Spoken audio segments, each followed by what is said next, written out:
یہ کہانی سرسبز پہاڑوں اور نیلے دریاؤں کے درمیان بسے پرستان کی ہے، جہاں ایک انتہائی خوبصورت پری شہزادی لونا رہتی تھی۔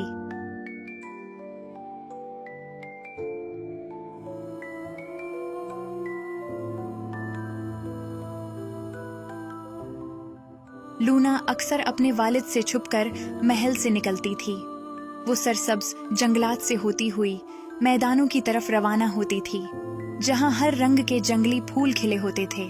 یہاں وہ ننگے پاؤں رقص کرتی تھی اور قدرت کی خوبصورتی کا لطف اٹھاتی تھی۔ وہ مرجھائے ہوئے پھولوں کی نرم پتیوں کو دوبارہ پودوں پر سجا سکتی تھی۔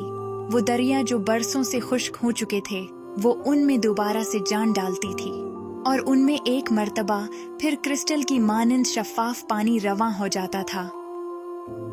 نرم دل ہونے کی بدولت جانور بھی اس سے بے حد محبت کرتے تھے۔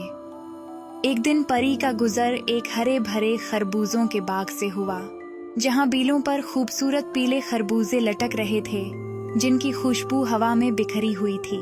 باغ میں ایک دلکش سکوت تھا، اور درختوں کی چھاؤں میں سرسبز گھاس پھیلی ہوئی تھی۔ وہاں ایک صاف شفاف پانی کا فوارہ بھی تھا۔ پری کی نظر ایک خوبصورت پکے ہوئے پیلے اور رسیلے خربوزے پر پڑی جو بیل سے جھول رہا تھا۔ اس کی خوشبو اتنی دلکش تھی کہ لونا کے قدم خود بخود اس کی جانب بڑھنے لگے۔ وہ کچھ لمحے رک کر ادھر ادھر دیکھتی رہی، جیسے کسی کی اجازت چاہ رہی ہو، لیکن جب آس پاس کوئی نہ دیکھا اور خربوزے کی دلکشی نے اسے بے اختیار کر دیا، تو آخر کار اس نے ہاتھ بڑھایا اور خربوزہ بیل سے توڑ لیا۔ لونا نے خربوزے کا ایک چھوٹا سا ٹکڑا کاٹ کر چکھا۔ خربوزہ حیرت انگیز طور پر میٹھا، رسیلا اور ذائقے سے بھرپور تھا، جیسے فطرت نے اپنی مٹھاس اور تازگی اس میں سمودی ہو۔